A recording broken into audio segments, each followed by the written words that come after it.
from the Americas team, LOUD. These teams have fought their way through the lower bracket and will face off in what will no doubt be an epic match on Thursday at the Forum.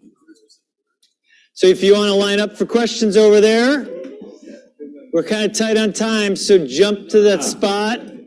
We probably only have time for about 6 to 10 questions each. Hello. Hello. Is this mic on? All right. Go ahead, start with a question. I have one very quick question. Mini, how do you survive coaching Fnatic to start? I don't know, to be quite honest. I'm usually not as stressed as this event. I don't know why I'm so stressed this event. But no, I have no idea. I'm tired, and watching the boys sometimes makes me mold, so, you know. And just a quick follow-up, what do you say to players just after losing a map 13-1 and make it back and win the match? I said in the press conference after the game, someone asked me that question, and I said that I didn't do too much. And then some comments were like, oh, Mini does nothing then. And I was like, no, it's not like that. It's more like, after losing 13-1, what can you really say? Like, you've lost 13-1, let's just reset, go next map kind of thing. And we know the vibe, like, so we didn't really need a big talk. I think we find in our team, if we talk too much about it, we end up just overthinking it. So it's just go next. Okay, great, thank you. Need a huddle on stage there. Hello, Scott Robertson from DOT Esports. I have a question for Boaster. You've notably spent a lot of years trying to find your place, your foothold in esports between League, Counter-Strike, and after all those years, you're now arguably one of the most recognizable faces and one of the most growing esports. What does that journey mean to you, and what it means to be at this spot in your career? Yeah, I mean, it's amazing. You know, I never thought I'd be pro. That's the short story. But here I am today, with 2 trophies under my belt, which is kind of sick. That was a bit egotistical, wasn't it? It did seem like, yeah, my bad. But yeah, I just, you gotta stay humble, keep up the grind, because you just gotta look back as to when you were younger, when you first started out your career, and think about like why you started it out, and that's what keeps you going, and that's what keeps you focused. And it's tiring, it's a lot of work, especially if you want to keep winning, and we have all the teammates' emotions to kind of organize, or kind of control as well. So it's a lot of work, but it's fun. I wouldn't have it any other way. So yeah. Thank you. I don't know if I answered this question. Boaster, did you really think Danny DeVito was Tony Soprano? Pardon? No, yeah, I did. There was a poster, and I was like, oh, Mini, is that program you watch? I can't remember which one it was, though. The Sopranos, yeah. The You Sopranos. said, is that Soprano as in Tony Soprano, yeah. Yeah, there we go. So yeah. We'll get you around. You also said, is Prince and Queen today? Really? No, I didn't. Yes, you did. Oh, you threw me under the bus. Next question. Hi, Nat from G-Course, and the question goes to Boaster. On behalf of all the Chinese players, I really want to ask, do you still gonna be the White Knight? I'm gonna try. I think first, like, if we beat LOUD, then I'm gunning for EG, and I will try my best. But first, like, LOUD is a big hurdle. I think if we can get past that, we can beat anyone in this event. So yeah, it's in the back of my mind for sure. Thank you. No worries. Hi, my name is Elisa from the Spike.gg. I guess this is a question for Boaster. Who do you think are going to be the final 2 teams? Pardon, sorry, one more. Sorry, who do you think will be the final 2 teams facing off this weekend? I mean, I'm hoping for a PaperX Fnatic final, mainly because I'd like for Jing. Well, I'm just hoping for PaperX to be in the finals because I know how hard Forsaken, Jing, and all those kind of players work. So I want them to have another chance since their Copenhagen days. As for who plays them, yeah, I mean, obviously I'd like it to be us, but it doesn't matter who it is. I just if we get knocked out, then I'm hoping the best for them. Thank you. No worries. Next question actually will go to Remote Media. Joan, do you have any for us? A question from Alan. Hi, Bolster. Hi, Bolster. Hello. Can you hear me? Oh, it's Alan. Yeah, it's me. So sending some love, sending some love from China. Yeah. It's quite early in the morning. So, I mean, it's quite a roller coaster these days in the playoffs. You have been really, have a tough loss to LOUD, 0-2, and now it seems you are going back to your best as you can. But so it's a rematch, and it's not very long before your last loss to them. What do you think is the major difference between these two matches? I think it's been a tough kind of couple of weeks in terms of the grind for us. As in, like, it's been a lot of grinding and like trying to fix up everything and just make sure we're as ready as possible. So I think since the LOUD loss, the thing that's changed the most for us, or the thing that we're going to focus on coming into the game versus them again, is just making sure that we start off hot. And like we might not start off hot, but making sure that we're focusing on the things that we can control. So that will be our emotions and stuff, because I don't want to lose another bonus round after a pistol round consistently. So yeah, I mean, that's what we're going to focus on, just staying in the game and coming into the game guns blazing. Okay, thank you, and good luck. Thank you. Hello, everyone. I'm Raquel from Mais Esportes. My question goes to Sadak. Vocês vão enfrentar a Fnatic, né, pela segunda vez na competição, um campeonato bem grande como esse.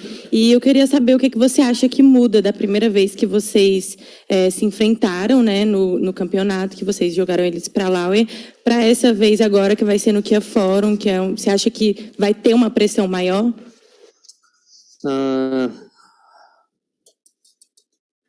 Eu acho que a primeira vez a gente conseguiu surpreender muito eles, sabe? Conseguimos entender muito o jogo que eles estavam fazendo e traçar um plano, e realmente deu certo. Acho que para essa segunda vez vai ser um time muito mais difícil de jogar contra, com certeza. É um time que não perde muito, então dá para ver que se adapta muito bem. E eu acho que é isso, vai ser mais difícil com certeza, mas vamos dar nosso melhor como sempre. Obrigada. Obrigado. Hi, I'm Sejatun with Esports Illustrated. My question is for Boaster and Mini. So this dynamic has been one that's been together since before you two were even on Fnatic on Summon FC. Can you just quickly talk about, just this journey together, if you expected this partnership to last as long as it did, and kind of what it means to be in this position where you might be Valorant's like first dynasty?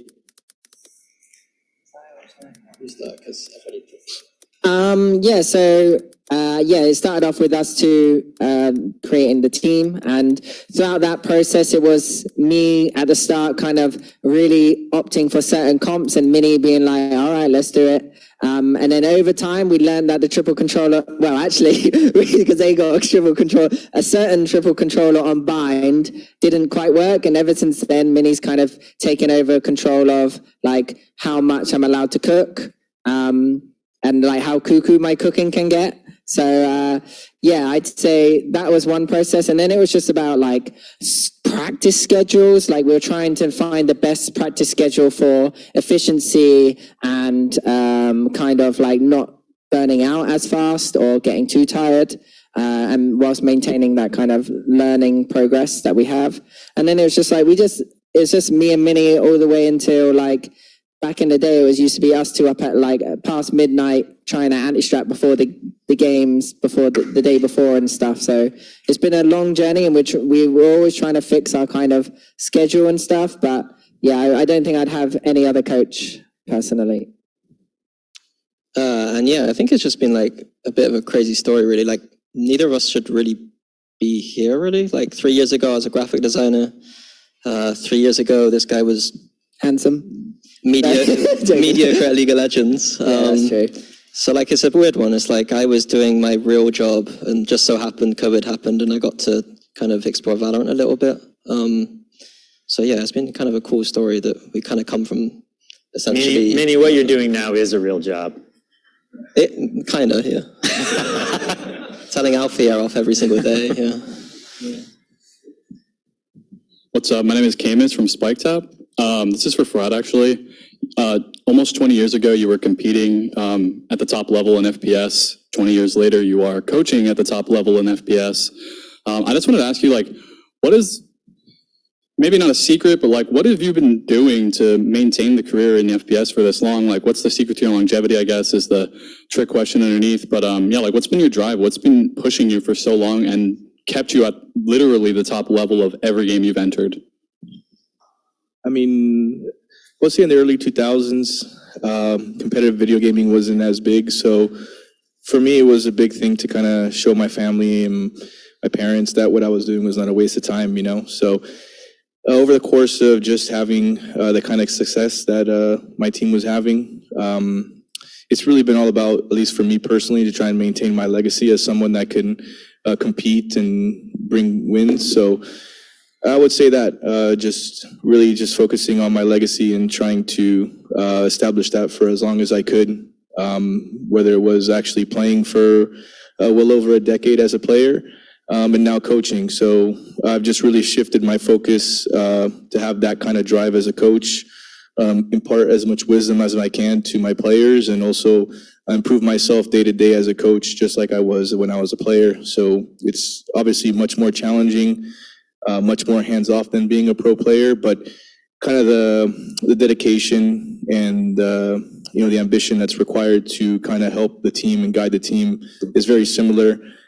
So it's just making sure that I can, impart as much wisdom as I can to my players who, were most of them were born before I even started competing. So for me, it's just it's really cool to see and how far gaming has gone, and also being someone in my position to kind of witness how things have evolved and everything is really, really cool to see. All right, I think we got another question from the remote media join. Check. Yes, we have a question from Nicolas Rocha from Directo Bogota. Hi everyone, my question is for Sadak. Hola Matías. Hola. Bueno, esta Champions sin duda nos ha permitido entender mucho mejor la parte emocional y mental de los equipos a la hora de jugar.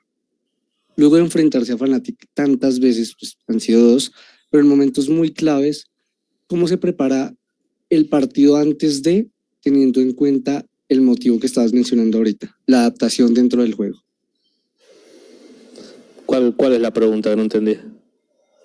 ¿Cómo preparas el momento antes de, teniendo en cuenta la adaptación que hay que tener dentro de un partido en el que prácticamente, entre comillas, ya se conocen?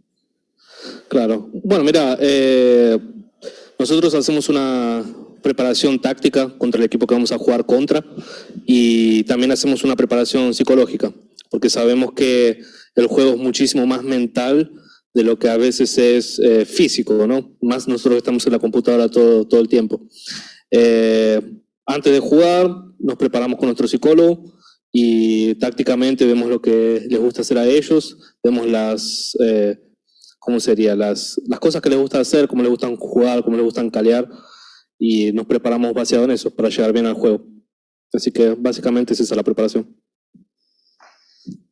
Question over here, down here, last 2 questions, please. Hi, my name is Juan Esteban, independent journalist from Bogota, Colombia. My question is for Fred. I'd like to know, it's the first time for you having that trophy so close, but for Sadak, he already won it. So I wanted to know, how do you feel about it, being so close and having someone that already won this trophy in your team? Feels amazing to have someone like Sadak with the kind of personality and leadership skills that he has. I was actually part of LOUD last year at Champs as an analyst, so I was there assisting them, bringing the tactics and certain game plans to the team. I wasn't actually there in Turkey, so I was able to celebrate with them, lift the trophy and stuff like that. So for me, it's definitely something that's very, very happy to be in the position that I'm in now, to actually be here physically present, to try and bring another one home from Brazil. Yeah, I'm sorry, I tried to specify, I didn't specify it as a coach. Sorry.